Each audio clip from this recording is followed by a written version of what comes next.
allegiance to the flag of the United States of America and to the republic for which it stands, one nation, under God, indivisible, with liberty and justice for all.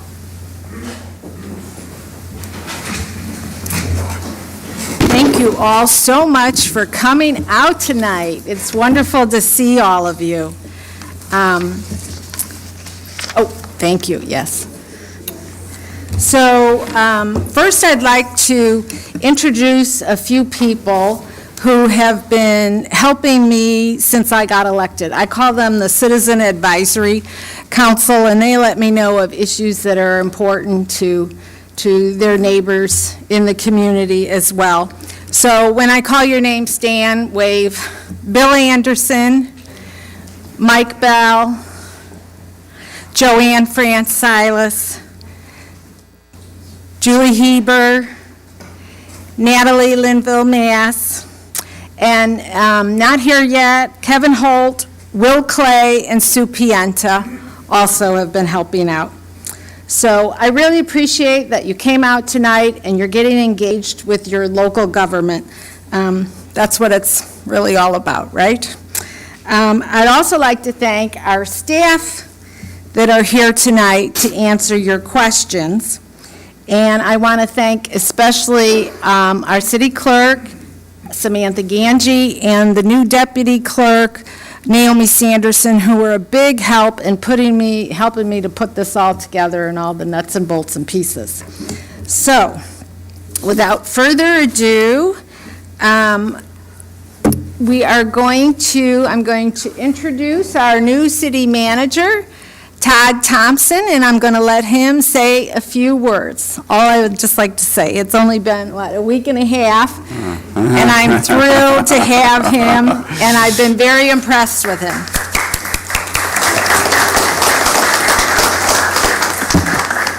Well, thank you for that, and thank you, Alderwoman Gilbert, for the invitation to be here tonight. I appreciate that, and I appreciate your support.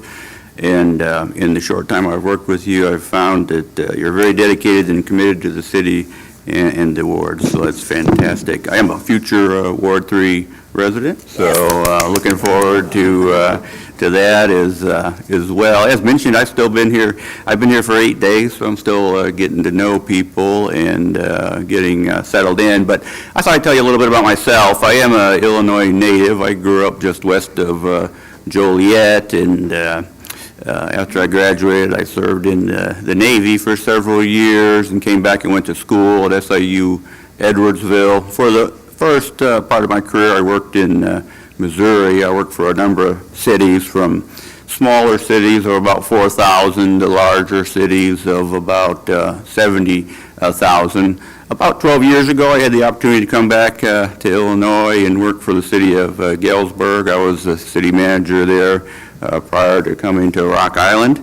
But it's a real honor and a privilege to be able to serve as the city manager of Rock Island. I am really excited about it, and I appreciate the opportunity and take the responsibility very seriously. I work in city government because I'm committed to good government, making communities stronger and helping people, and that's important to me. I try to prioritize fiscal responsibility, accountability, transparency, customer service, and ethics in what I do. So I look forward to meeting you. If you have any issues or concerns, feel free to contact my office at any time. So again, happy to be here, happy to answer any questions, although if you ask me any real hard questions, I'll probably defer them to somebody who's worked here longer than a week. Well, thank you, Todd. And now, to give us an update on the ARPA process, our city clerk, Samantha Ganji, who's also going to be our ARPA program manager as well. Hi, good evening, and as Judith said, I will be helping the city decide the best way to spend this ARPA money. We need to make sure we do it wisely, as this is a once-in-a-lifetime opportunity, as you all know, and we want to make sure it is very impactful on our community, right? We've got, so what I'm going to do is I'm going to give you a brief introduction of what ARPA is, and then the process moving forward.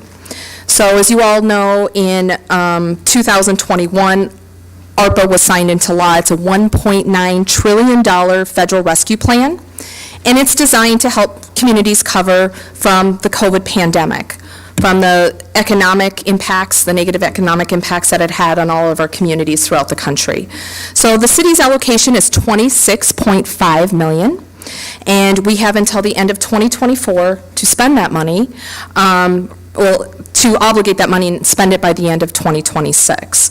So with that, there's guidelines and reporting requirements from the federal government that we do have to follow. Linda Barnes is here tonight. She will be working on the finance end with me in terms of reporting to the federal government and making sure that we check all our boxes, dot all our I's, and those kind of things to make sure we're following the guidelines as well as reporting them accurately. So does everybody have a handout for ARPA? That was going to be my presentation. Okay, just want to make sure Bill's got some in the back so you can follow along. Samantha, we should probably say, yeah, we had planned for PowerPoint presentations. Oh, yeah. But the power went out. Yep. On that side of the room, so we can't do our PowerPoint presentation. So we printed, that's what the handout is, and Bill's got some back there. So, okay. So in January, this past January, the United States Treasury released their final rule, their final guidelines on how we can spend these funds, and it provides broad flexibility. So within that, there are 4 categories, in addition to revenue replacement.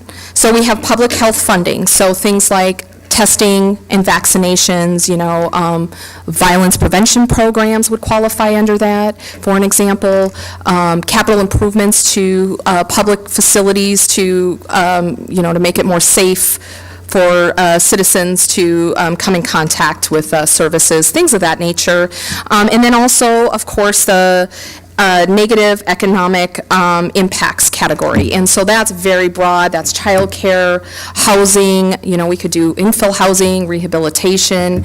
There's also, industry, tourism. It's a very broad category of how we can spend funds under that category. And then we have, of course, the premium pay for essential workers. So that would be like our police and fire that were working during the pandemic. Public Works would also qualify for that, and our essential workers there. And then the other category, of course, is our infrastructure. That covers water, sewer, broadband, so it now includes drinking water as well. So any of those projects would fall under lead remediation. It's pretty open for what we can do with infrastructure. But as many of you know, $26.5 million in infrastructure is not a lot. So we really need to be wise in terms of making sure that our dollars last and are stretched out. And then also the revenue replacement. So we are able to take $10 million of revenue replacement, and what that means is basically no reporting requirements, there's minimal restrictions. So we can use, so whatever doesn't fit into the other categories, for example, some of the capital projects that we have that we weren't able to fund this past year, that wouldn't fall into another category, could be used in revenue replacement. City software, for example, if we wanted to replace our city software, make it more user-friendly for our community, so you guys can pay online and things like that. Our new finance system is very outdated. So we can use the $10 million to offset some of those costs as well. And then also it's important to remember that we are unable to use the funds to offset taxes, pension liabilities, litigation, settlements, rainy day funds, things of that nature. So those are off limits. But other than that, that is pretty much a free ride for that $10 million, and we don't actually have to report that to the federal government. So, and then, so just to give you an overview of the process, I just started this recently. I have met with each of the department directors to get a feel for what they see is a need in their respective areas. They're the experts in their respective areas.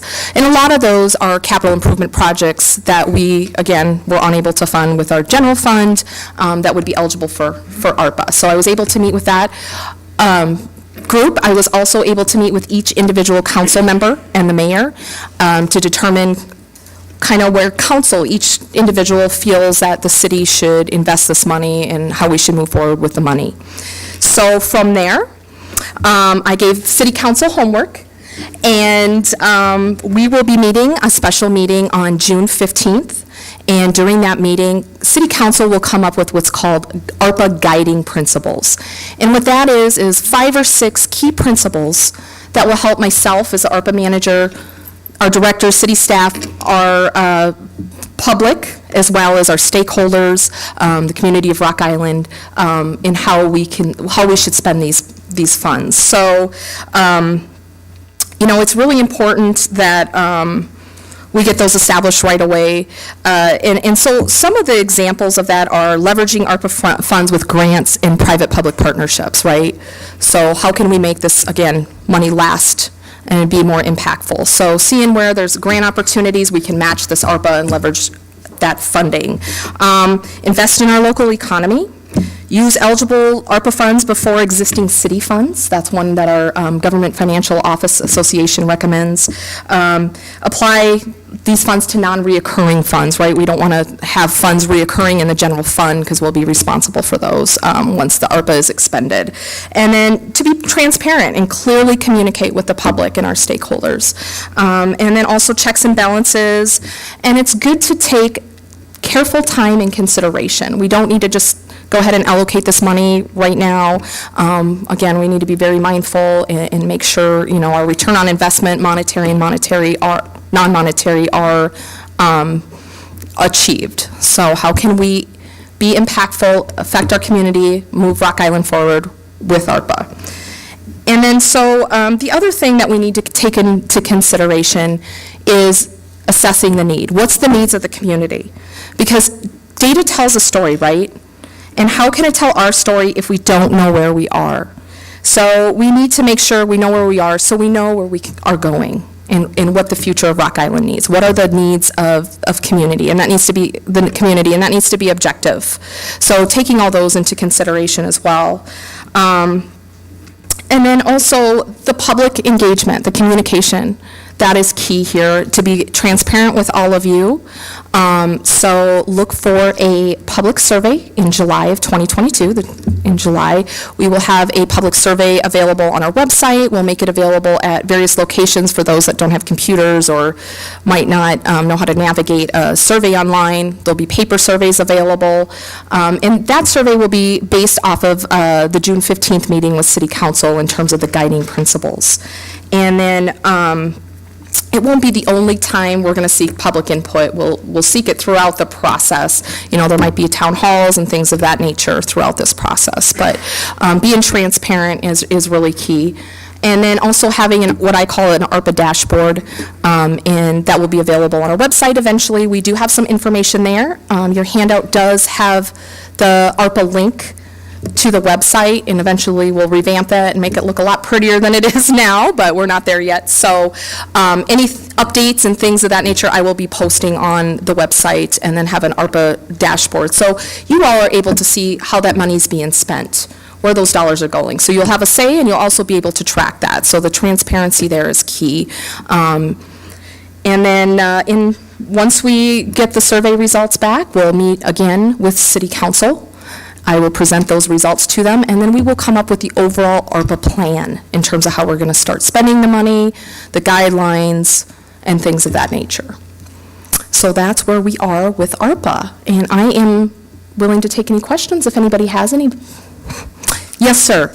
Who ultimately is going to make the decision on where this money gets spent? Well, the City Council is the legislative body, so they will be making the ultimate decision, but they will be getting feedback from all the stakeholders, including, public, businesses, nonprofits, things of that nature. So yes, they will be the ultimate deciders. And of course, city staff, the directors will also have input.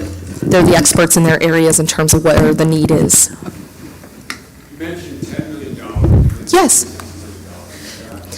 Different amounts? No, so the 26.5 million, of that, we can take $10 million is lost revenue. So meaning of that, we don't have to report any of that to the federal government, basically. Where is income?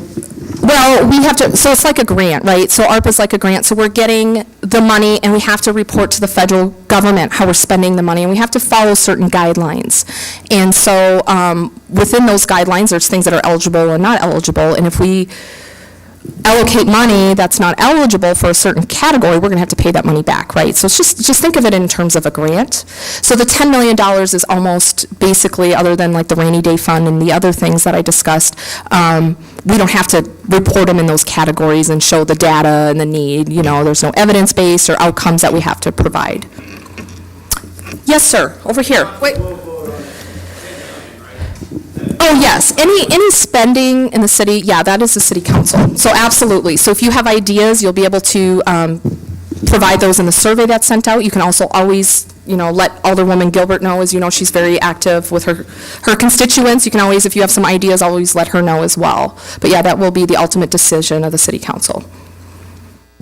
Yes, hi. Is in addition to anything you can delineate in any above categories, or it's either or? No, so it's $26.5 million total. 10 million of that we can basically plug in projects that would normally not fit in the categories. Yep. So it's 10 million in addition to anything that fits into the categories in the four. Yes, yep. So it's kind of the 10 million is just sort of the carryover money. Whatever you identify and delineate, it's then plus 10 million. No, No. It's $26.5 million. Okay, so let's say you delineate project A for 3 million, B for 6 Yeah. million, fit into these top categories. Mhm. Just an additional 10 million undesignated at the end. That- No. That doesn't exceed 26.5. well, yeah, that part is true, but I think the 10 million will be the first, because there are certain things that don't qualify under ARPA that the city has tremendous need for. So those are going to, So for example, city That 10 million. software would be one. So if we decide as a city we need software, some of our software is 22 years old and doesn't work for all of you. Like, for example, you can't get a permit from the CED department, or you can't get a liquor license from the city clerk's office online. So those kind of things. I think I get it. Okay. Yeah, if I could just make a comment. Everything has to fit into a category. One of the categories is lost revenue.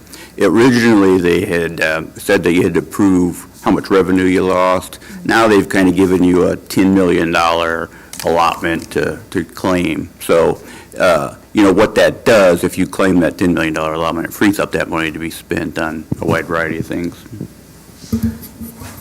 And just as a housekeeping matter, we do have a mic floating around in the back. I know some folks are a bit hard of hearing, so if we're just yelling questions, it might be a bit tough. So if folks could wait to ask their questions, they got the mic in hand, so they're super audible, I think that'd be a great thing. yes, especially because we're streaming this live to people who could not be here in person, and it's also being recorded, so thank you. Is there a plan to make sure there is some form of distribution, equally or equally, throughout the different wards, so we don't have one ward receiving, 70% of the funds, and, if not, why not? Why isn't there some assurance to make sure that each ward is able to at least have Because some it's not each ward or the city's council, alderman's money, it is the city, all of the community. And so what the United States Treasury is very adamant about and requires is that we show so we have to show data, right, census tract data. Where's the need? Where's the disproportionately impacted residents or businesses and things of that nature? So we don't just take the money and then divide it between the 7 wards, right? And then some wards have, we don't even look at it from a ward perspective, if that makes sense. We looked at it as a city as a whole, and it's not a breakdown, 3rd ward gets this, 5th ward gets this. It's more of based on need, and again, that data is going to be key to seeing where that need is. And I'm not suggesting that there be some distribution of equality of equal dollar amount throughout, but unless there is a chance to ensure that each ward is able to address some of its essential needs, you're going to have individuals coming back and complaining, saying that certain wards are getting preferential treatment. That's my statement. That's my concern. Oh, and I understand that. The data will tell that story. So if somebody says, well, then you can look at the income levels or, the poverty levels and things of that nature in that ward, and that's justified, and that's what the federal government wants. So, does that make sense? So looking at it from the perspective of the entire city of Rock Island. I just want to add too, so Samantha mentioned that the city council will be meeting on, I think it's Wednesday, June June 15th. 15th at 6 PM here in these chambers. That is a public, open meeting. You all are invited to come and listen, and since it's a regular city council, I mean, anytime the city council meets, we have to have time for public comment. So, like I said, any of these meetings we hold on the ARPA meetings, they're not going to be done in secret. They're going to be done with all of council. So you are welcome to attend all of those meetings or watch them on our YouTube channel as they're going on if you can't come out that night, or watch it later. They're all recorded. So- And again, you guys will also have the opportunity for the survey in July, as well as other opportunities throughout the process. And then also, as Judith mentioned, just to reiterate, all of our meetings are, whether we're discussing ARPA or not, are open to public comment. You can also contact your alderman, too, your alderperson, and they can also take that into consideration as they decide how to spend this money. Yes, sir, again. Last question. I would Yes. say that idea of collecting data Yes. and using your strategic plan in terms of what are your core values, issues, and needs, those all make sense. But once you're only trying to supplement your existing data to find out what you need to have occurred, if you're looking for stakeholder surveys, please remember, we have parts of our communities that don't do those. So unless you are doing something a little bit beyond this room and these doors, and you have those individual aldermen out there holding their own little smaller town hall meetings, again, it becomes back to the have and the have-nots. And too often, the have-nots don't receive their portion or something equitable to meet their needs. That's my question to you. Thank you. Well, and you're exactly right, because, you know, you have to make it available to everybody, and how do you do that? That's always been a question throughout data analysis and collecting data for, you know, anything, right? How do you meet the needs of those that, you know, usually need it the most are the ones that participate in these types of things, right? So, yeah, that's going to require a lot of outreach on our part, and that will be, you know, working with all the council, you know, in their individual wards to help them get the word out. I know there's other council members that are doing these ward meetings or going to be sending out newsletters. They'll be at different locations as well, so you don't have to take it online, you know, MLK Center, the library, things like that, and trying to reach as many as we can through that. And then, of course, you know, the grassroots with, you know, the different council members in the different wards. Yes, sir.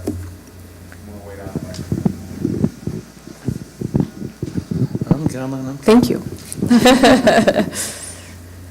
Thank you. Ted Pappas, CEO, Friendship Manor. Yes. When would you anticipate not-for-profits and other like organizations would be able to apply for ARPA assistance? Thank you. Yes, sure. So we haven't gotten that far yet. That will be a decision of the city council whether or not they decide to have an application process and things of that nature. So we will have better direction in August when we come back with the survey results to see what the public and our stakeholders have indicated that is the most need. And then also with our guiding principles and our strategic plan, our goals, and be able to drive that. So I'm not sure yet how that looks like or what that's going to look like, excuse me. So that will all be dependent upon your city council and how they decide to move forward. And so I'd like to just go on the record, because I've been very vocal about this from the beginning. I don't believe that the city should take all $26.5 million for itself for capital projects and whatever, because the original intent of this money was to help recover from the pandemic. That being said, I mean, I support that there are applications for the money that qualify under the guidelines by nonprofits, by businesses, or we determine what needs there are, and maybe it, you know, it's across the spectrum. For example, businesses. What's the biggest problem that a lot of businesses have right now? They can't hire any staff. They can't get employees to work. So is there something the city could do to help them, you know, hire employees or to get people ready for employment of those people who are willing to work? But I'm for opening up the process and having some kind of application process. Not all council members, I believe, support that. So I just, I've said that from the start, Ted. And the other thing to think about too is, what's our return on investment for these funds? And not just monetary, but also non-monetary. How is this helping the residents? Are we just giving this money and then we don't know what happens with it after that? So that's also something to think about, the return on investment, private-public partnerships. How can we leverage this money to make it impactful and long-lasting for the city of Rock Island? Bill, I think we have a question over here. Dorothy Beck? Name tag?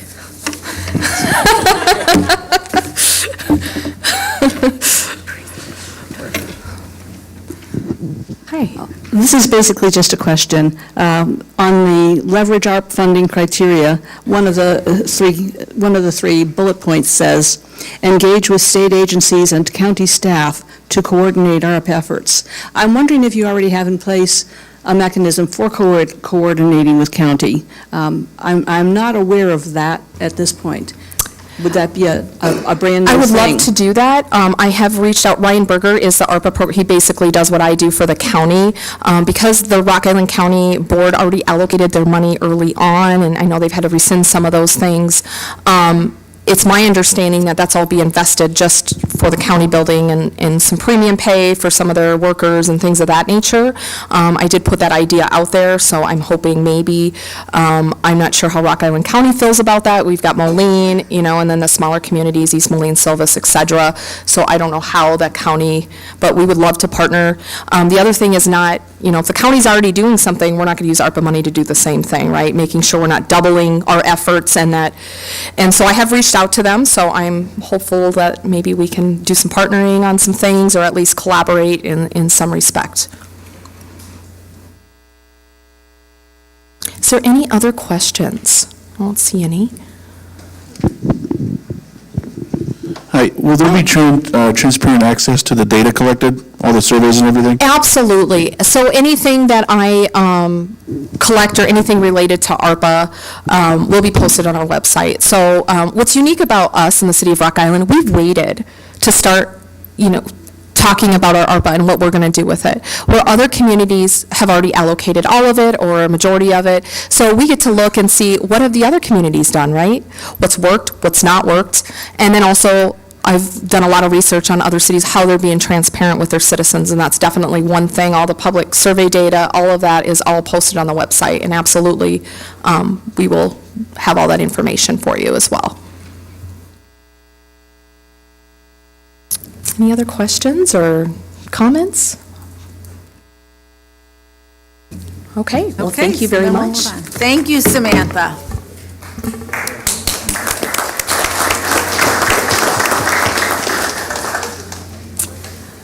So the next item on our agenda, we were going to have our wonderful IT director, Tim Bain, give us a demonstration of the new Simplicity app that he's brought to the city.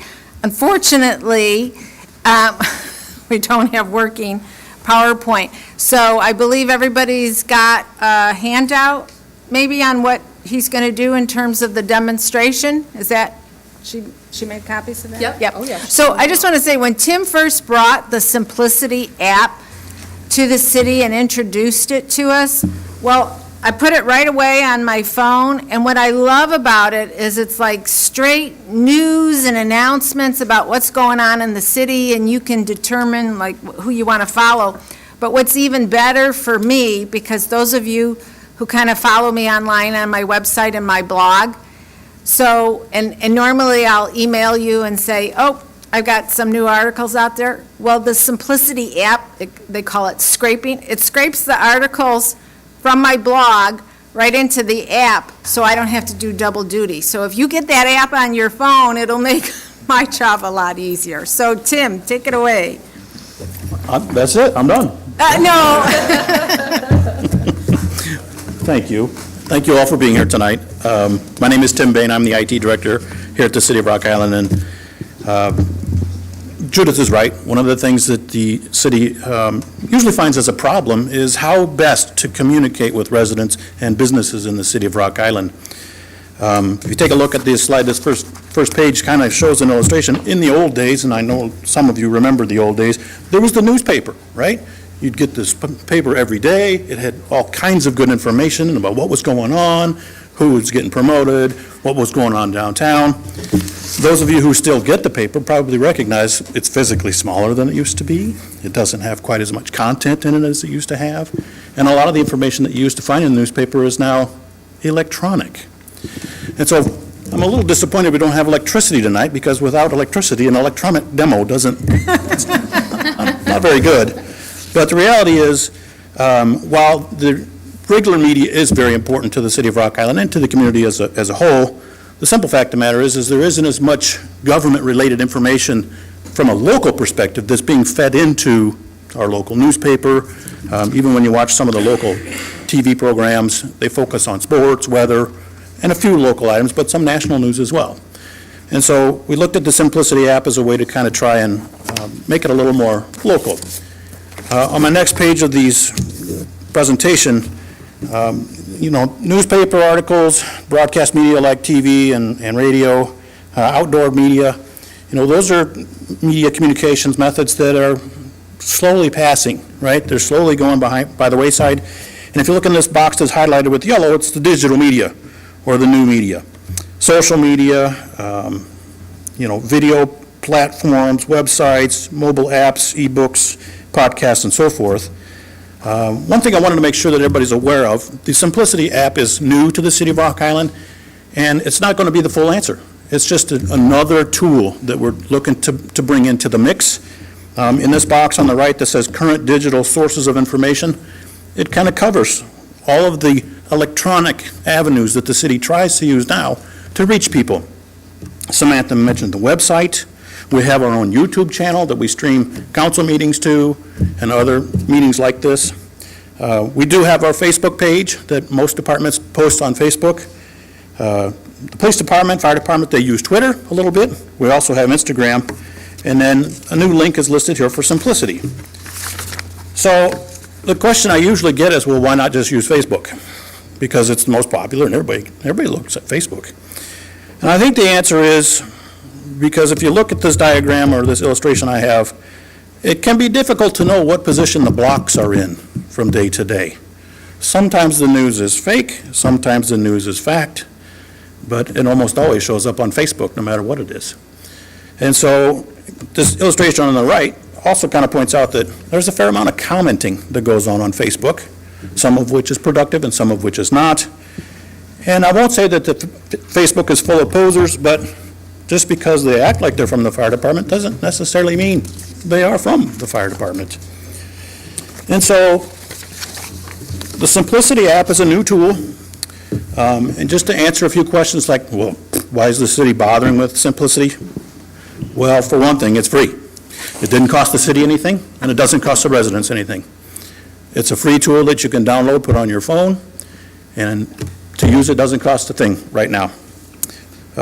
Again, it's official information. There's only a select number of representatives at the city that have access to it, or some of the participating entities that are involved. So if you load the app, what you'll see is there's a section for the fire department, there's a section for public works, there's a section for the King Center, there's a section for park and recreation. And so all of these entities, the individuals that are posting to those pages, they've all been validated and verified that they're part of the city.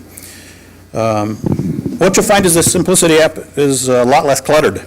Fewer comments than other platforms, and it's really simple to use. Once you launch it, you open it, you install it, you pick Rock Island, and then all of a sudden, information just starts strolling in. It has filtering mechanisms at the top, so you can choose things that you're interested in following and things that you're not interested in following. So maybe you're interested in library information and nothing else. That's all you'll get.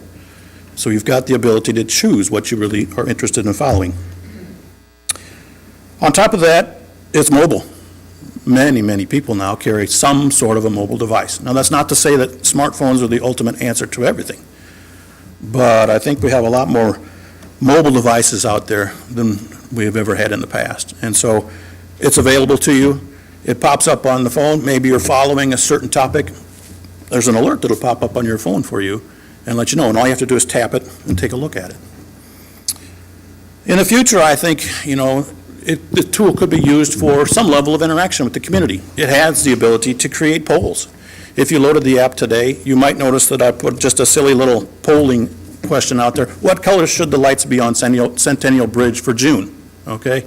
And so it gives people the ability to put their input in, and then later look at the results. What percentage of people say it should be green this month? What percentage say it should be blue, and so forth.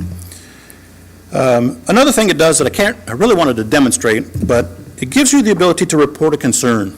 So let's say you're trotting down the road and all of a sudden you see this giant pothole. No disrespect, Public Works. And you go, boy, I'd really like to report this pothole.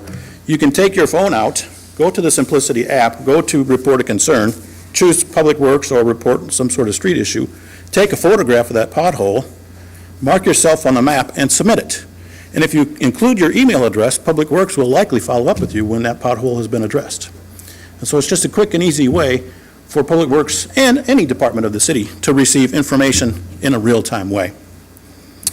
Last, and certainly not least, I think it's going to be possible in the future that we'll start using it for public safety notices, boil orders, and that kind of stuff. So emergency notifications, it could be used in that way.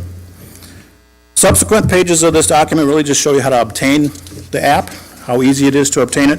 The very last page, that's the back page, is the one that I would recommend. It's the easiest way possible to get the app. All you have to do is take your phone out, open the camera app, and point it at this little QR code, and it'll automatically bring up a link so that you can choose to install the app. You install the app, choose Rock Island, and away you go. I don't have anything else to display at this point, and I really apologize for no power, but that's the end of my discussion. Is there any questions I can answer about this at this time?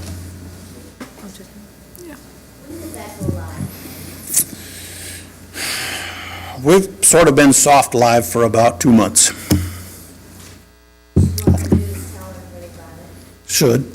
Could. Any other questions? No, but it was really easy to download. That's wonderful. Thank you for doing so. Great, thank you. So far. One thing I will say is the app is still under development, okay? It's a new product that newly introduced to the United States. They rolled it out overseas. But you'll see over time that they keep adding features to it. And so you may notice it may change over time. There's an interesting little feature in there that I'm not so sure that the City of Rock Island is terribly excited about or has plans to use, but there's a pet directory in there. Well, maybe we use it, maybe we don't, but it's just part of the app. And so look for the app to continue to evolve as time goes on, and hopefully we get some good use out of the tool. Again, the biggest benefit for us is it's free at this point. I would suggest, not could, should, but further initiatives on getting the word out. Not could, should, but further initiatives on getting the word out. Meeting at Martin Luther King, talking with the youth, maybe a presentation to the high school. It's only effective if everybody in Rock Island knows about it. I agree. Right? Right. WVIK, in the newspaper. Please. Understood. Thank you. Thank you. How do you keep the comments down in there? I mean, going on in the future, to keep it from being a place where people are just complaining constantly about what somebody said or didn't say, but to keep it just actually information. So I think what you'll find is that we're not going to stop posting stuff to Facebook, so you're still going to see comments on Facebook if you use Facebook. And I'm not trying to discourage anyone from using Facebook, it's just, you're right, there are comments on there. The Simplicity app simply lacks that capability. There is no way for an individual to make a comment unless we post a poll. You get asked to post a comment. So the only way information is going to get on there is if a member of the city staff posts it. Tim, isn't it that, like, the most you can do is like do a like or something? Yeah, there's a little button. And you can share it. The different posts, you can That's it. say, I like that, that kind of stuff, but Yeah. that's about it. There's no area for a comment to be seen by the rest of the community specifically. But if you make a comment, there's a little Rock Island logo is in the lower right-hand corner. If you click on that, and then it says message municipality, something like that. That'll go to whichever category you choose, but that's not necessarily posting it to the app as a whole. Right, Good. right. Well, I asked it to try other apps like Nextdoor. Yeah. It's just become a waste of my time. Well, So- that's what I like best about the simplicity. You don't get into all the comments or anything. Straight news and information. It has extensive filtering capabilities too, so you'll find maybe there's things you enjoy following and maybe there isn't. So you've got total control. So, All Anybody right, else? thank you, everybody. Thank you, Tim. Appreciate that. We're hoping to get a lot more people signed up for using the Simplicity app. So the next part of our meeting is for questions or comments for our department directors. So let me first go around this table and introduce everybody.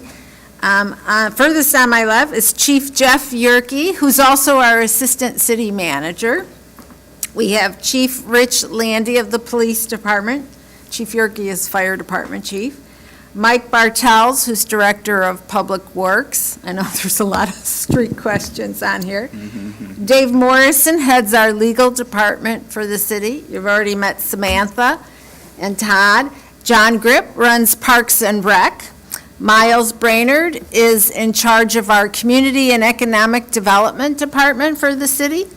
Linda Barnes, new to the 3rd Ward as a resident. She's our Finance Director.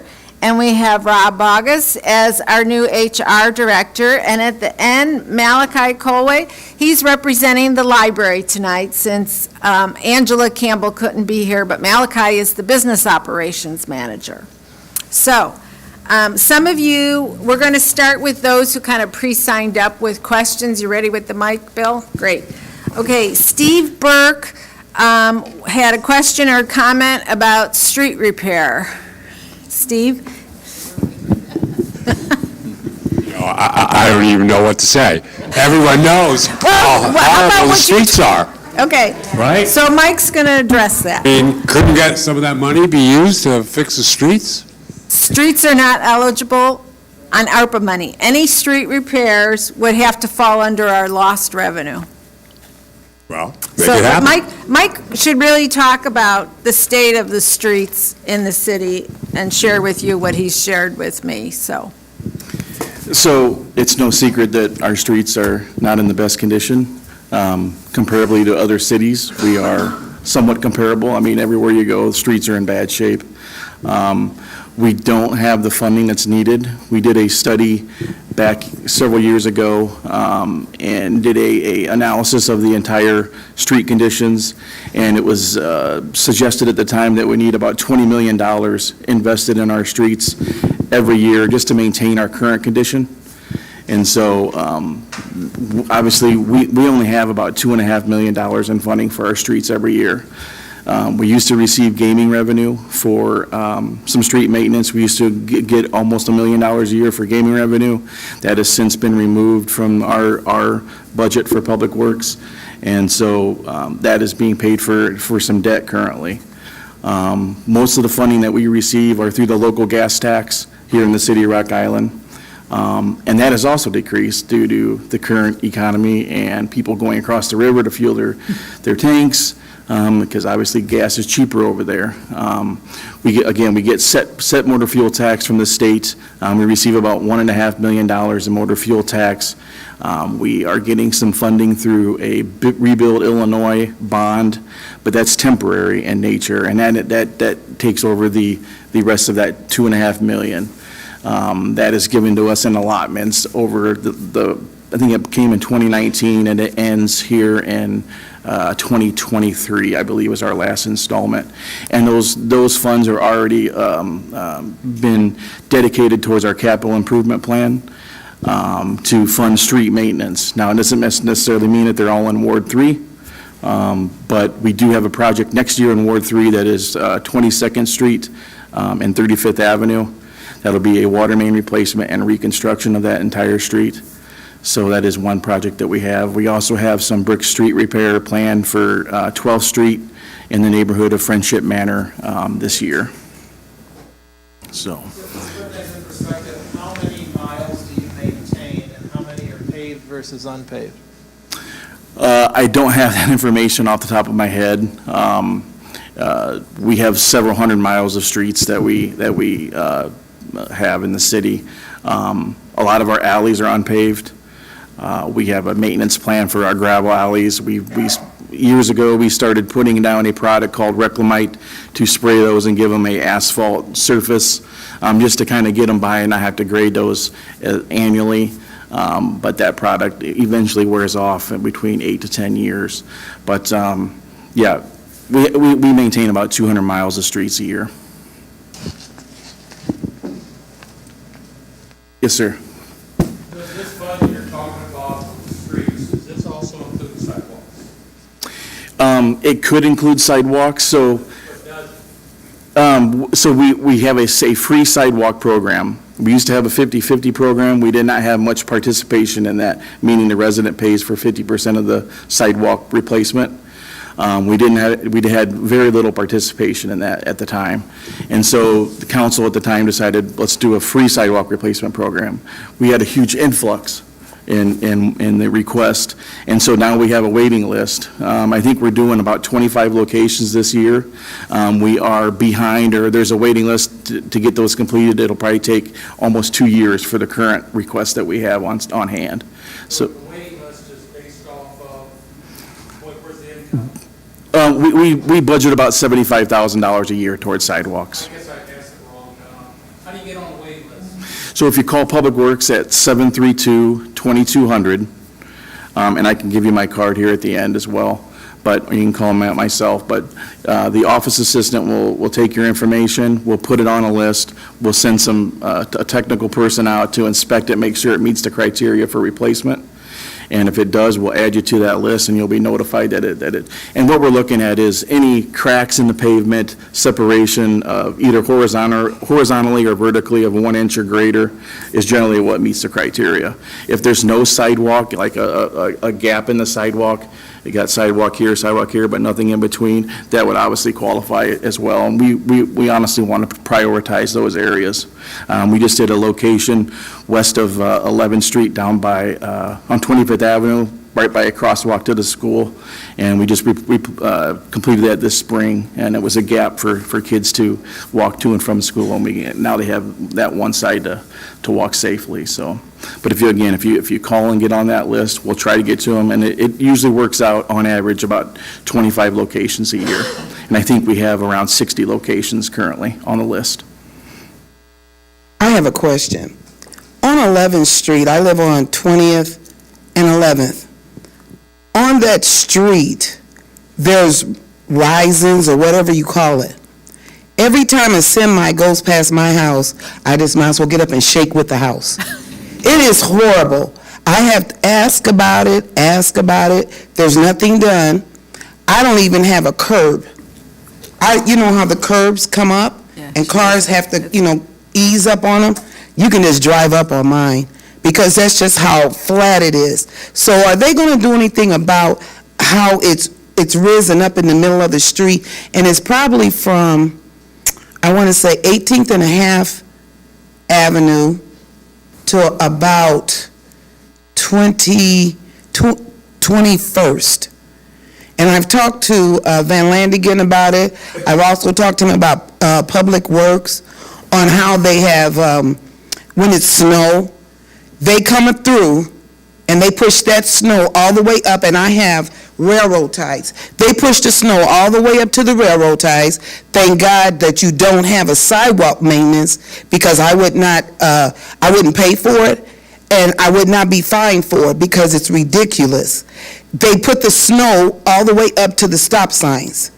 You can't even see to get out in the street. So I'm just wondering, can something be done? Because the semis every night, I wake up to semis shaking my house, and it has gotten ridiculous. So I just wonder, can those 2 blocks, and I don't know if it's somewhere else, it probably is down the road, can those be fixed, or can they shave it down so that it's, more level?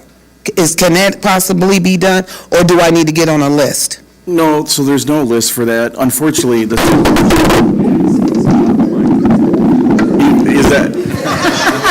That is a, We didn't break it. yeah. Oh, okay. So 11th Street is not a city-owned street. It is a state street. So we maintain it as far as maintenance goes. We fill potholes, we put pavement striping down, we plow the street as you indicated. In regards to the cracks, those are reflective cracks from concrete underneath that are reflecting through and heaving up. It gets worse in the spring when the frost is moving up and down, and so that's where you see those bumps. In the summertime, when it gets a little warmer, they go down. But they can be grinded, but they'll come back. There's just no way to get them without redoing the street, starting with the base, new concrete, new asphalt. That's the only way to address it permanently. And we have done some grinding, but again, they will come back. So the state of Illinois is, and believe me, we've contacted the state. Honestly, the city of Rock Island gets about $90,000 a year to plow, stripe, pothole patch that entire corridor from 42nd Avenue to the Illinois 92, and then heading east, the one-ways to Moline. That's $90,000 in revenue, which doesn't pay for itself, right? But that's really the funding that we have to maintain that corridor. Any reconstructions of that street would be the responsibility of the state of Illinois. We've applied for grants to address that street. We haven't been successful, and we were kind of thinking to ourselves, we're applying for a street that is not our street, trying to get funding to replace their street, but we haven't been successful. So we're trying to do everything we can. In regards to the snow, it has to go somewhere, and the sidewalks are right at the curb, so it makes it difficult, and depending on the amount of snow we have in the year, it can be more, it can be less. I remember talking with Luke about your issue, and I think we may have came and removed some snow at one point in time, possibly. Yeah, so, we'll try to do what we can, but again, it has to be pushed off the street and to that area in the boulevard. I know I didn't give you every answer you needed, but. Yeah, every time I get asked about streets, I give Mike spiel about, $20 million a year, and it's not good, but it is what it is, unfortunately. So I want to go through the people who signed up first with their questions, and then we'll open it up to anybody else who didn't get a chance to sign up. So Dorothy and Phil, you're next, because you want to ask a question about drop-off recycling or? Yes, about 11 months ago, in the end of September, we lost our blue recycling bins, 7th Avenue and Centennial. And a group of citizens has been working with RCMA or attending RCMA meetings to try to get action. RCMA stands for Rock Island County Waste Management Agency, created 30 years ago, and it distributes funds received from the landfill for projects like white goods and electronic goods, etc. But in September, we lost the funding for the blue recycling bins on our city. And so our citizens have been concerned and educated and raising the issue. But I have two questions. One, and I think it's for you, Alderman, would the city council be ready to vote and tell the Rock Island representative to RCMA, Mr. Randy Hurt, how to vote on returning the recycle bins? Maybe not all of them, but maybe two could be funded through the RCMA budget this coming year. So that's a question for you, and then there's a secondary one. Okay, so let me just explain a little bit sometimes how the process works with bringing things to a vote. So in the past, and again, we now have a new city manager, but in the past, the city manager would poll the city council members privately, do you want to bring this for a vote, kind of thing. So if there were 4 or more city council members who wanted it brought before a vote, then it would be put on the agenda. So that's kind of the process. We can ask the new city manager if he wants to poll the city council members to see about bringing it to a vote to, you want our representative, who is Second Ward Alderman Randy Hurd, who sits on the RICMA board, to reinstate. Some of the recycling bins, drop-off recycling bins. Okay, so, but they cut that because of their funding. But we have looked at their budget proposal, and there is funds available if they prioritize the site. Midland Davis has offered a public countywide recycling on their site, but they're doing it on their own dime. I think it's more complicated than they assumed because they're not only receiving no funds from RICMA, but no leadership from RICMA on how to serve the county with recycling bins on their current site.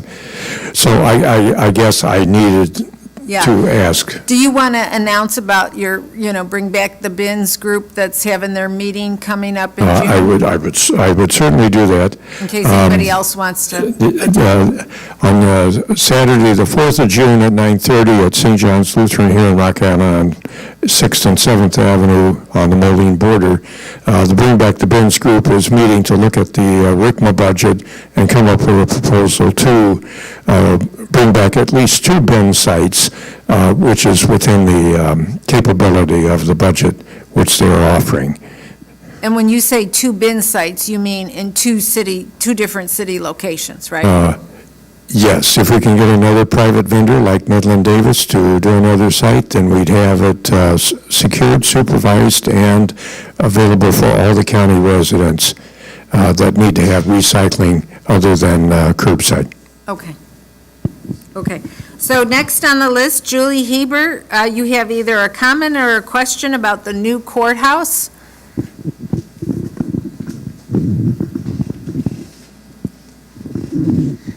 This is just a comment, and I know we can't see into the future, but with the Bitumus building gone, when I come down into the downtown area, I think it's beautiful, that open space.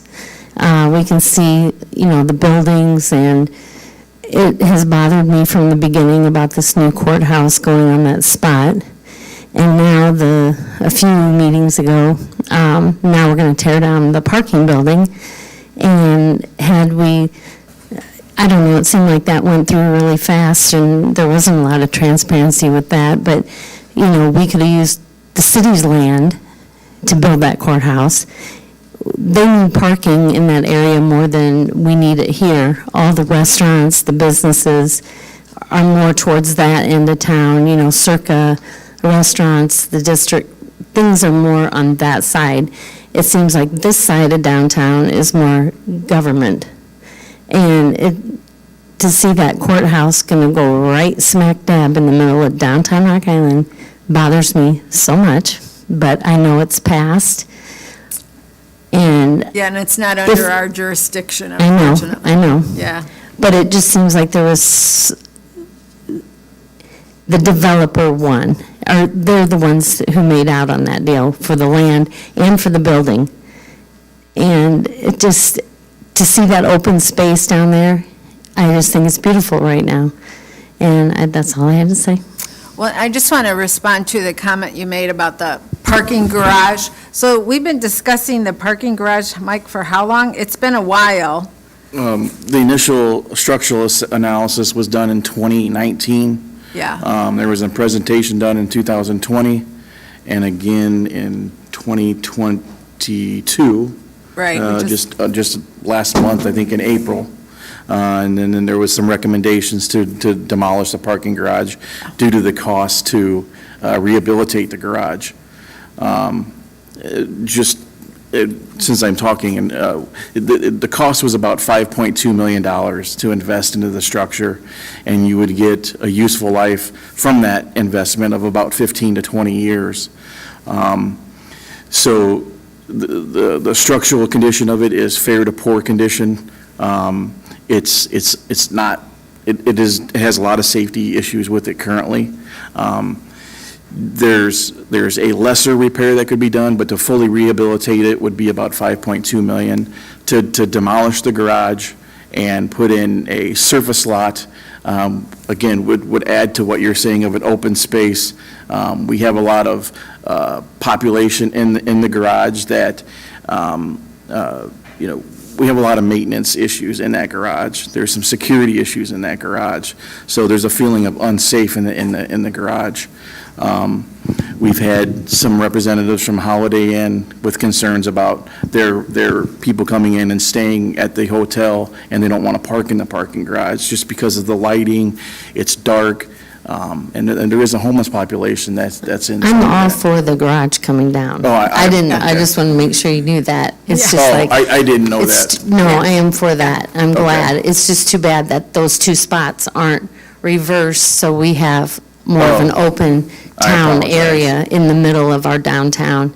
You know, when we're trying to bring back our downtown, I think I that. just don't, I that just was a can't see the unanimous vision vote, of it. too, from city council, wasn't Well, it? there wasn't a vote taken. It was general consensus to move forward with the Yeah. bid demolition. So the But we final were all- vote would come forward when we have a Right. bid from a contractor to approve. Yeah, but we had unanimous consensus, I think, that it's time to take that garage down. If I may, I do want to add one thing about the new federal building that will be going there that I think is well worth emphasizing. So it won't just be a courthouse, it'll actually have 6 or 7 different agencies in it, and it will actually be a privately owned building generating property tax revenues.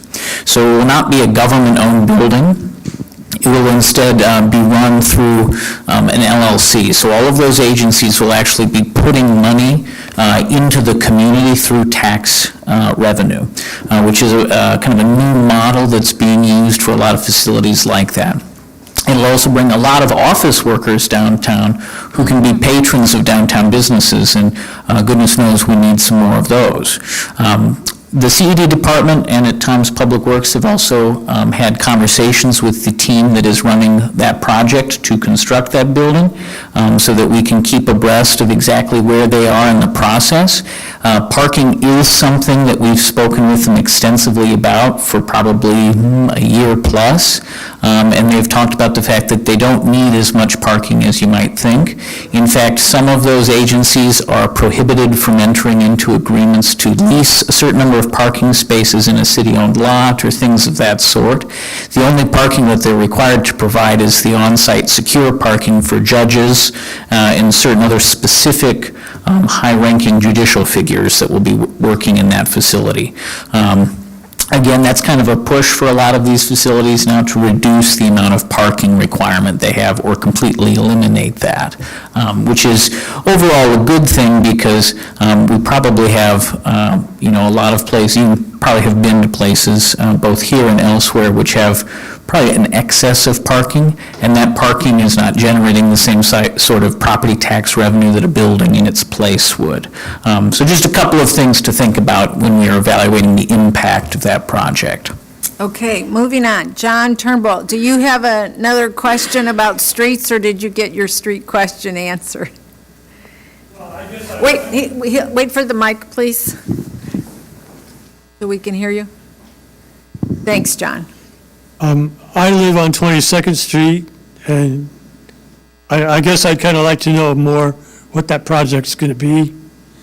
I walk that street most every morning for my walk, and it's bad. There's potholes. And now I look underneath, there's holes in where one of the repairs is in the asphalt, and you can see down, there's nothing underneath. So, And you're referring to 22nd Street and 35th Avenue area? yep. Yeah, so that is, as I mentioned earlier. Where it's hollow is up along the 3400 block. Yeah, so where it ties into, I believe that'd be 17th Street. Yep. And 20, it's a weird Yeah. alignment there. Yeah. But where it ties in, where 22nd Street ties into 17th Street, we plan to reconstruct from 17th Street on 22nd Street to 35th Avenue. It would be a water main replacement because the water main is in need of reconstruction. And then the street would be a complete reconstruction. We have, as you are aware, we are aware as well, There's some voiding underneath the pavement from water running down the hill, getting in holes underneath, voiding out the pavement and sub-base underneath of the street, and then popping back up in areas that allows it to. We've gone up there many a times and tried to fill those voids, but again, it's just a maintenance issue. So we're happy to get this off of our capital plan now after being on there for several years. And so when is that going to start, Mike? 2023. Oh, 2023, okay. So next year. We're currently in the engineering phase and trying to get the environmental studies completed through the state. You can't go a little further up to the 3400 block? We're going to approximately 35th Avenue. Okay, well, you've got a problem further up, is what I'm saying. Okay, we'll certainly take a look at that and see. I can't promise anything, but, funds are limited. We're trying to address what we can, but I will certainly have our engineering department take a look at that for you. I appreciate the funding limitations, so. Yeah. Thank you. Thanks, John. So, Mark Parr, you have a question about the Sunset Park boat ramps? Yes, I do. As a sportsman and a boater, and I've been in the city now for almost 70 years now, and them boat ramps been down for a good at least 40 to 50 years. They do need to be repaired. I've now talked with Mr. John Grip about it. Our club, which I belong to, the Quad-City Fishermen's Club, we have made contact with about getting this. We tried to sign up for grant with them one time to help try to get new ramps down there, but that didn't pass. And I guess we want to know, can this money be used for that kind of repair for infrastructure down there? Is ARPA money? Hi, Mark. Yeah, that money can be used down there if it's approved. We also have an application in for the BIG grant, and I'm happy to announce that we've made it to the second round of that would totally replace that north end boat ramp, both of that. But I know the other pedestrian docks, we also need to look at a way to replace those as well. And in our master plan, we included what we talked about with the ADA dock too. Obviously, the Parks Department has a long list. We've got more hands out than we do money. So we'll see how that scores when the data comes back. Okay. Thanks, Mark. Okay, thanks. Cindy Van Landingen, you have a question or do you have a comment about mental health issues that you want to address?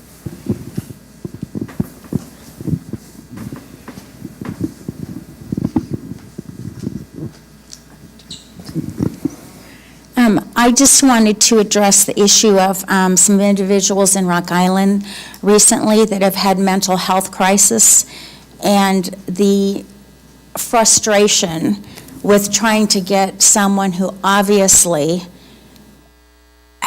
was having a mental health crisis the help that they need. The first instance happened a couple weeks ago at Sacred Heart Catholic Church in Rock Island.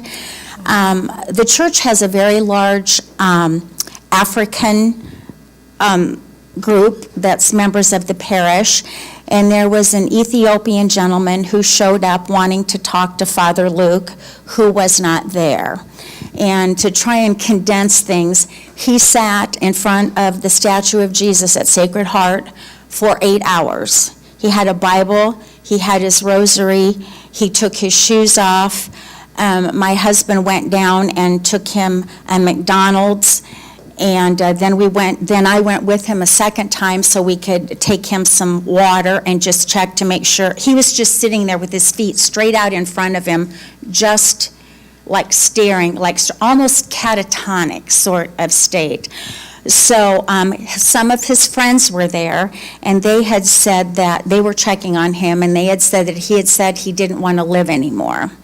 So that really made us nervous. And my husband and I are both retired probation officers, and so dealing with people in mental health crisis was something we did on a regular basis, and we knew this man really, really needed help. So this continued to go on and on and on, and we drove by later on, he was still sitting there. So another member of the congregation got involved, and he called a member of the church that was actually, they called the paramedics. Someone called the paramedics, and they said that he was not a danger to himself or anyone else, and so they left. So then other people in the congregation got involved, and one called a member of the parish that was a Rock Island police officer, who then made a call to someone else at the PD, They had tried to get him into the rescue mission, and they had no beds. So then the PD thing got involved, and the gentleman did agree to go with the officer to Robert Young. So this is something that probably a total was going on for 10, 11, 12 hours. So that was the first incident, and then I think probably a lot of people in this room are aware of the incident with the woman acting indecently at the foot of the bridge on Saturday, and my husband called me because he was really upset. The Beautification Commission was sponsoring their citywide cleanup. So you have all these people downtown Rock Island, and then you're helping with the cleanup, and then this woman is acting very, very inappropriately. My husband called Rock Island PD. They said she wasn't doing anything wrong. There wasn't anything that could be done. So then he called, and I wish my husband could have been here tonight, but he had a previous commitment. But my understanding is then he called a shift commander, no, nothing that can be done. And somehow they got the sheriff's department involved. He was told, well, this is a county issue, not a city of Rock Island issue. Well, she's standing at the foot of the Centennial Bridge in Rock Island. So, but ultimately, my understanding is the paramedics did come, and the sheriff's department got involved, and they did take her away. So I guess my concern is, it's like we have to plead for help when people are obviously in crisis, and I think there needs to be some sort of better coordination with Robert Young, the police, or whatever, to help these people. The Ethiopian gentleman, it started to rain, and he was sitting there out there in the rain. And, this probably, before it was resolved, it was dark outside, I think, my husband and I are worried about it, and the poor priest, he finally did show up when he was done with what he was doing, but he's a priest and a spiritual counselor, not necessarily a mental health expert, So it truly took a village to get that man help, because we just really couldn't get him any help. It came, but it was later as opposed to sooner, and it was because there was a member of the congregation that was a police officer that took the bull by the horns and made a phone call and got something done, so. Yeah. So maybe our two chiefs can address what they can and can't do in those situations. Chief Landy, you want to kick it off? Well, I'm not aware of the first one that you mentioned at the church, but it sounds to me that the officer were able to finally persuade him to go up voluntarily and for an evaluation, which is what we routinely do in these types of calls. Unless they are, quite simply, unless they are a threat either to themselves, like they're suicidal, or to other people, there's not much we can do. You can take them up there, but they're going to get released right away. In fact, we have such an issue, there's such a problem now with mental health issues that even at the Robert Young Center, if they have somebody that gets, I'll say violent or breaks things, they call us. Even though that person's there for treatment because of that, but they call us and they want them arrested or they want them out of there. And we're not equipped. The only place we can do is put them in jail, which, again, they don't belong in jail. So we fall into this trap. Now, the young lady, or the lady that you're talking about on 15th Street and 3rd Avenue on Saturday, I was actually at work when that came in. I actually saw it. We have cameras at 15th Street and 3rd Avenue, so I saw what was going on. That particular woman was, the previous day, had another fit, and was started at the county building. That's where it started, the Justice Center, and then she eventually worked her way down. The Sheriff's Department was dealing with her there. Made her way in front of City Hall, was down at 16th Street and 3rd Avenue, laying on the sidewalk. When they would try to walk away, she'd stand up and jump around, lift her shirt up, and then when they'd walk back to her, she'd lay back down again. So eventually, the fire department got there. We were able to convince her to go up for an evaluation, which she did, and if she was transported up. And of course, she was released shortly thereafter because she wasn't considered a threat to herself. On Saturday morning, she was out there, again, in front of the Justice Center, again. She had clothing hanging up on the chain link fence. She was out dressed very revealing, but she did have clothes on, but she was, again, I'm sure you see in the video. I actually called and said, hey, this is a county problem because it starts there, and there's another nexus to it that I won't go into. But the officers got there. She wasn't a harm. She was basically dancing. She was acting, what I would say bizarre, but not in a way that we could say that she was a harm to herself or anybody else. So she continued on with that. The fire department showed up, came up with the same evaluation. Sheriff's Department basically had to walk away from it. We walked away. The problem we run into is we put ourselves at great risk. Anytime we're dealing with mental health situations where we don't have the justification to take somebody up there, ultimately they still have rights. And if they fight us and we end up using force and we hurt them, now we're into a situation where it's a lawsuit or officers are being, hey, what's going on? And there's too many tragedies where police have been called to a house or to whatever because someone's having a mental health situation and it turns bad. So again, we're very, very careful with those because of that reason. What eventually happened was the sheriff reached out and was able to get a commitment order on this person. Again, getting to the right doctor made a difference because, again, a doctor has to sign it. So they eventually went back down there after it took all this time, I think a good part of the day, to finally get the commitment order. And picked her up. She said, okay. And she didn't fight. She said, okay, I got a commitment order. She went up. As far as I know, I think she might still be there, but again, I expect she'll be out. Again, I'm hoping that she doesn't return and do this anymore, but again, and as far as the other one, the other lady that you're talking about, I won't mention her name, but probably a lot of people might know who she is. Same situation. She actually has family over in Moline, and she will occasionally go there and stay, but she just she's definitely got mental health issues, but she's not a harm to herself. Now, if she gets into a situation like in the wintertime where obviously now she's going to get hurt, an alarm, going to get hurt, we may have a reason then, we'll call the fire department, take her up to the hospital, but usually what happens, she doesn't like the police. The moment we show up, then she gets up and starts walking away. And the very things that you talked about, I got emails and complaints when she was at the park. Reservoir Park. And she was sleeping under the pine trees. And then, of course, in the middle of the night, she'd start screaming and doing all these things. So, what we would do is we'd go there and we'd basically say, hey, you can't be here. She can't be in the park after 10 o'clock. So we'd run her off and she just goes somewhere else. But it's not a good answer. But honestly, the police department, we're just not equipped to deal with. I mean, we deal with what we get called to deal with and we'll do what we can. But these individuals that, where they're no harm to anybody else or anything else or to themselves, without that justification, we can't force them to go. So I don't know if Chief Yerke wants to expand on anything I've said, but that's kind of where we're at from a police perspective. Yeah, and that's basically kind of where we're at too is, we're more than willing to transport someone to the hospital if they need it. However, like the chief said, people still have certain rights. And if our paramedics get on scene, they do an evaluation, they'll ask them certain questions.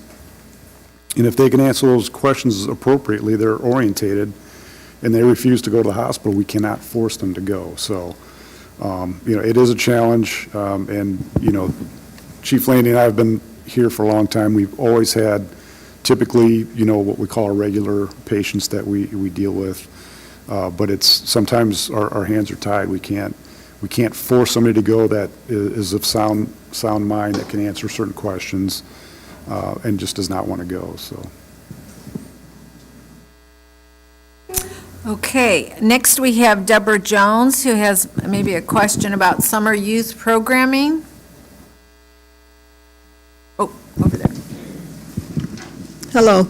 Just curious, is there any city-sponsored summer youth programming, as well as, I've been inquiring in the community about a Boys and Girls Club on the Rock Island side.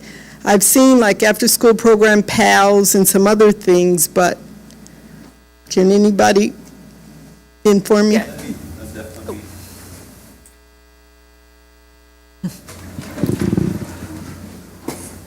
Well, thank you for the question, and I can expound on it a little bit, and then I have Kara here as well. She's there. I'm with the Rock Island Library, and Kara is the adult services, or the adult reference director.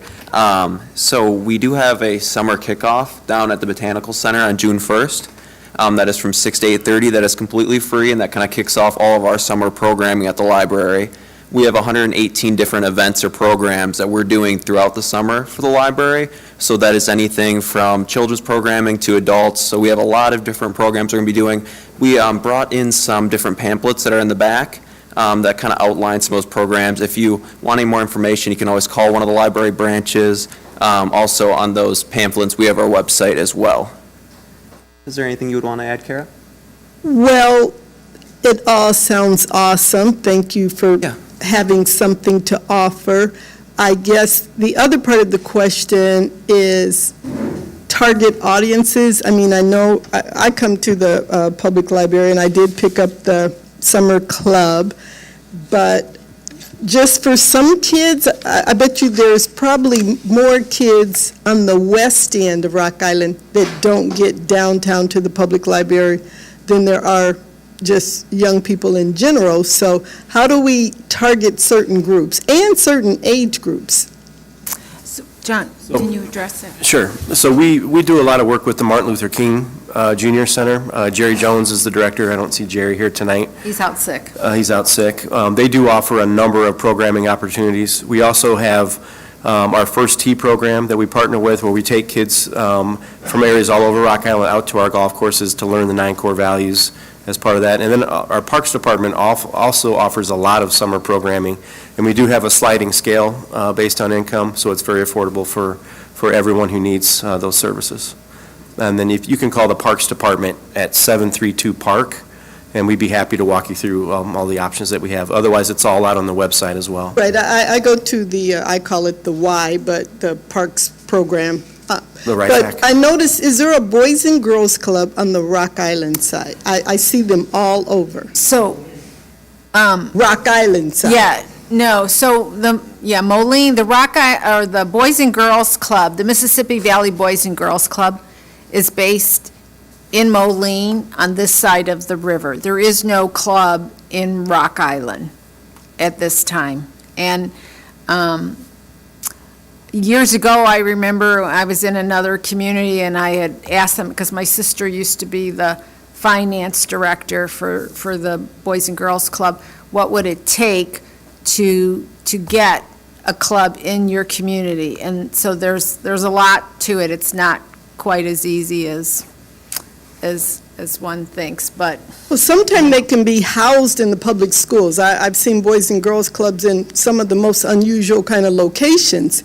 And I think that it's a disservice to the young people that there's not one right there in Rock Island. I mean, I see them all over, Moline, just all over. And I thought, why doesn't Rock Island, and especially the West End, Yeah. why isn't there one, whether it's at one of the elementary schools, the middle schools, or somewhere? Why isn't there one held? Because they offer more than enough opportunities to keep young people from drifting to a negative side. Well, I think our Martin Luther King Center offers a tremendous amount of, during the school year, after-school programming for children, and they also have a day camp program through the summer for children, if I'm not. That's correct. So I think that they are doing as much, if not more, than what a club would. John, do you want to address that? Yeah, and we do a lot of partnerships with the Boys and Girls Club in Moline, in Rock Island, with Rock Island kids. So there is a lot of outreach that goes on there. We have programming at Douglas Park that has started, that will continue to grow through the Boys and Girls Club. And as Alderwoman Gilbert mentioned, they do a lot of work with the Martin Luther King Center as well. But I talk with their director frequently. I can ask if we can find a location. Yeah, I mean, right, find a location, because I've been all over this Rock Island area looking and just kind of being observant of the young people. And it's going to be interesting how the summer pans out. Thank you. Sorry, Alderman Gilbert. And there is a Youth Hope branch on 11th Street that helps with kids, and then also the Hickman Center on 9th Street. So, those are a couple of other areas we can look into as well, so. Yeah, Lonnie's Place. It's a great, place to go. Mike Wiggins, he has questions maybe about rental home guidelines. Mike?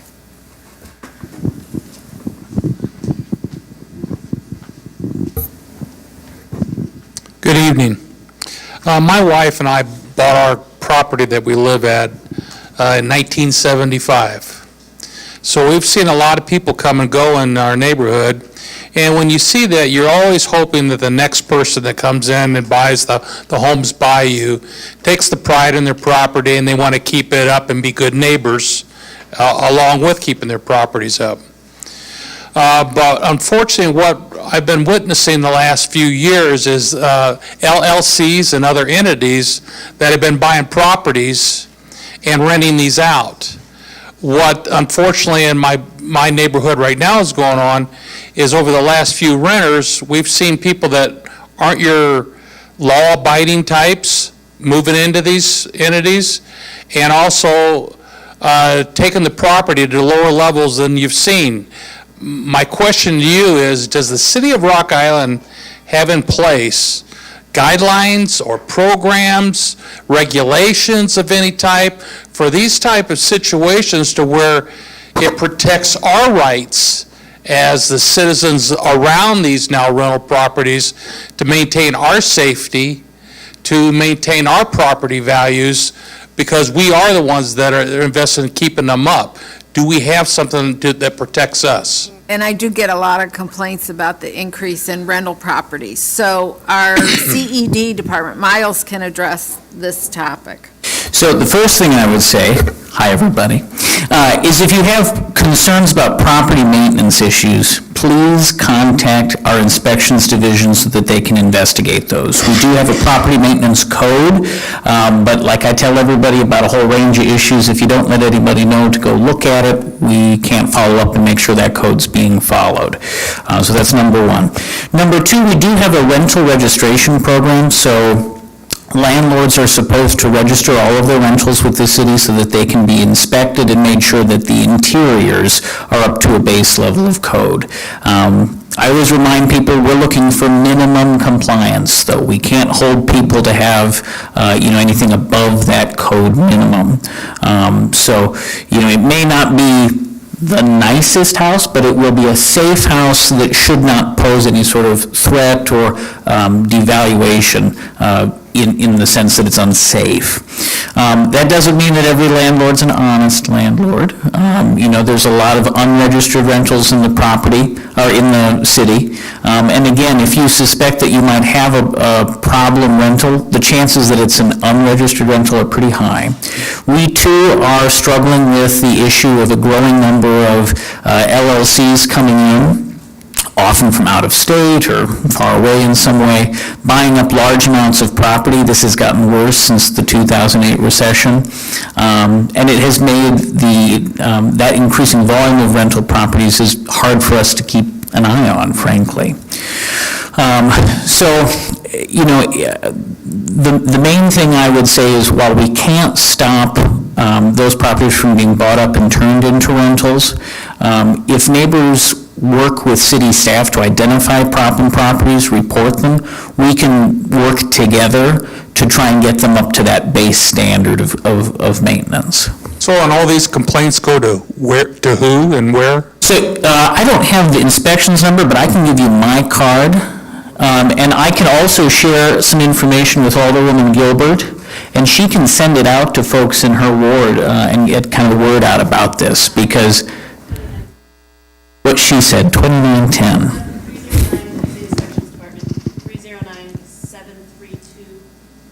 309-732-210. Thank you, fellow city employees sitting in the back strategically. Yeah, I would just tell folks, never, ever, ever hesitate to report something if you think something's amiss. If you see a property that doesn't quite look right, it's probably not right. Let us know and we can follow up and see what we can do. Again, I don't promise you'll be surrounded by a bunch of Taj Mahals after our inspectors have gone through the neighborhood, but we can at least try to get people on the path to code compliance. Thank you. Yep. So we have two more people who both put the same thing. Sherman Sweeney and Daryl Taylor wanted to discuss litter, trash, and disrepair of properties, but I just want to stop and take a moment. Chief, do you want to make an announcement?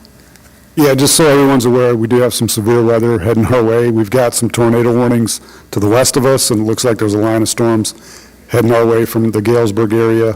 So just, everybody, just so you're aware of that. Todd, why'd you bring your storms with you? So, yeah.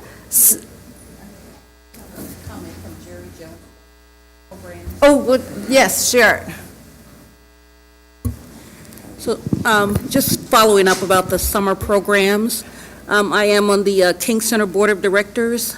So Jerry Jones, who is the director of the King Center, he sent a text message stating that the King Center serves 120 kids free this summer, and Spring Forward will be serving about 400.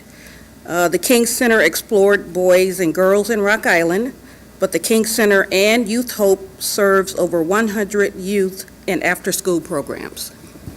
Well, thank you. Thank you. So, Sherman Sweeney, do you want to ask your question, and we'll try to get quick responses to yours? And Daryl, you had the same topics, and that way, go ahead. Thank you, Ms. Gilbert. I moved into Mike's neighborhood in about 1980, and now I'm a little worried. Yes. But in that area, it's up, I believe it's the Dollar Tree is the new store there, kind of on the corner. There's been a marked increase in the amount of litter and trash there. And one of our concerns is the parking lot to the south is like an orphan. Nobody seems to want to take care of it. Right. It's in terrible condition, and not many people park there. I think the ones that park there are just pulling off the street, having lunch, throwing their litter out on the ground, then leaving. But maybe it's related to the blue bins being gone also, but now we're seeing televisions. There's car parts up there. People just throw it towards the ravine, and with the overgrowth and everything, it just kind of contributes to it looking bad. And then the other thing was, someone has run into the screen wall on the side of the store, on the south side of the store, the truck dock. There's a big hole in it, and there's masonry blocks that are probably 8 to 10 feet high that are ready to fall down. A kid could walk under there, the stuff could fall on him. Somebody's going to get hurt. The guy wire for the telephone pole has been broken off and is just dangling. I think someone would be concerned about that. So I was just wanting to direct my question, I guess, to what can we do to get some city help on fixing some of these issues, maybe with the larger trash that's starting to collect. I don't mind picking up little litter and trash, but the bigger stuff I could use help with. Thank you. William. So there's a couple of things. First, of course, same thing as I said before. If there's some property maintenance issues at a commercial property or in a parking lot, we should know about that as well. So let us know so we can go and take a look at it. I'd also encourage people to contact, and the chairman just walked in, the Beautification Commission, which has been doing a lot of neighborhood cleanups. And so the city Beautification Commission would love to work with neighbors who want to, do some of the cleanups. For larger items, of course, though, Public Works, I know, has been known to chip in some assistance. And so either working with the Beautification Commission for a pickup or other things. So there are some options, but the main thing is, again, to let us know so we can get our eyes on it and see what's going on. Sometimes contacting a property owner or a manager at a store that might be having some litter issues and just kind of leaning on them a little bit to say, hey, we're keeping an eye on things, can improve the situation. And I've forwarded on your request to Todd that, there's several problems with, I've had many complaints about the Dollar Tree property. All right, thank you. And if I could just add, then the next home up the street might be one of the ones Mike's referring to, too. There's been some arson there. The front of the house caught on fire, and it's damaged. And I don't know, it's been a month or two, and nothing has been done. It's pretty unsightly. Is there anything that can force a landlord or an owner to do something with their property so it just doesn't look like a junk heap? So in the case of a property that has been substantially destroyed in fire, there's a lot of things that might be at play. Sometimes it's quite simply that a person is waiting for insurance to come to the rescue and get things sorted out. Not everyone has insurance on their properties, so sometimes they're in a financial pinch and it's unclear what they should do. Obviously, when there is a property like that, our inspectors take a look at it, working with the fire department and police department as necessary to kind of evaluate the situation.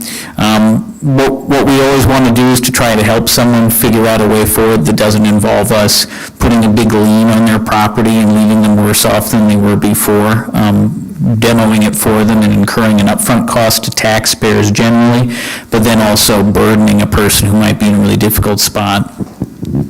Just so you know, this is a part of that LLC I was talking about. They own the property, okay? We haven't seen anything happening at all. Sure. You know, they're absent.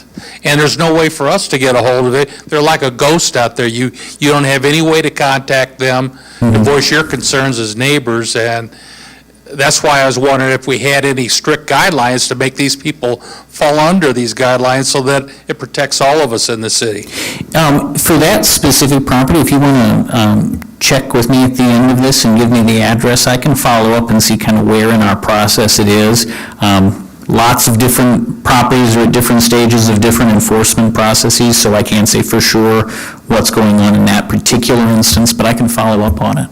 And Miles, if I could add, lots of times the LLCs will have a management company here locally, so if you were to get a hold of inspections, they can oftentimes get a hold of the management company, and until that contact is made, you're right, there's not much response until someone from the management company, or we get a lawyer that shows up here as local counsel for someone who lives somewhere else.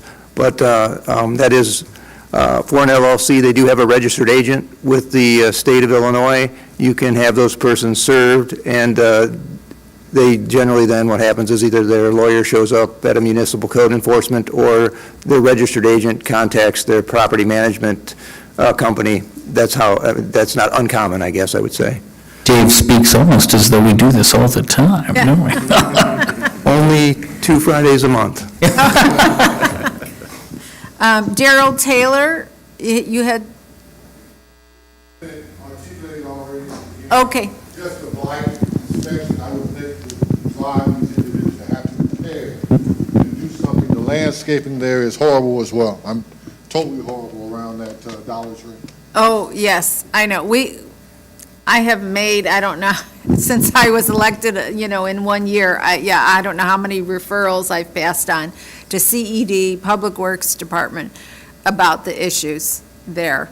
Yeah. Does the city have inspectors that go out? Does the city have inspectors that generally go out and eyeball certain particular areas to see if they're, like, just the same as there would be trash just sitting and building up? It's not that exceeds the guidelines for being picked up by our sanitation department. I think those would fall on that concept of blight inspections if we have an inspector do that. I would have thought that would have been caught way before now, to be honest with you.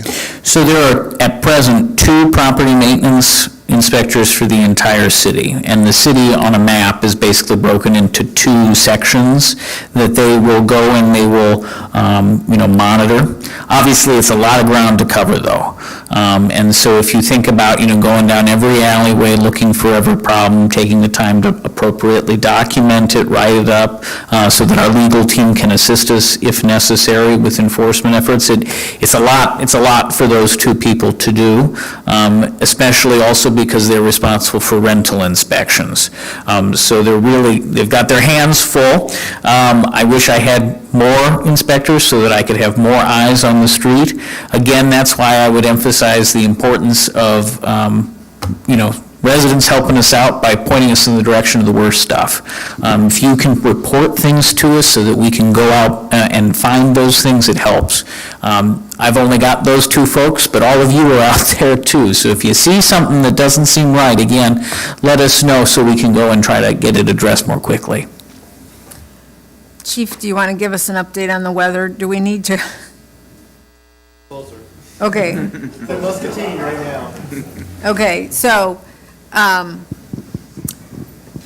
we need to But call. this is a pretty secure building, so if we do need to go to the basement, it's really safe in here, so, not up here, but down in the basement, it's pretty safe, so. Well, I don't want to keep any, I hate to cut us short, but if any of you are not on my email list, there are slips of paper on the back table where you can sign up to get on my email list. That's how I keep people informed, and if you get the Simplicity app, if I post things on the blog, then you'll get notification that something new is on there. Those are more in-depth topics and articles. But thank you all for coming out. Be safe going home. I'm so sorry that we have to cut this short, but thank you all to the department directors for giving up their evening to be available to answer your questions. Any other final comments by anybody? If you've got any problem properties you want to let me know about, bring me your addresses now. Oh, yes, yes. Thank you.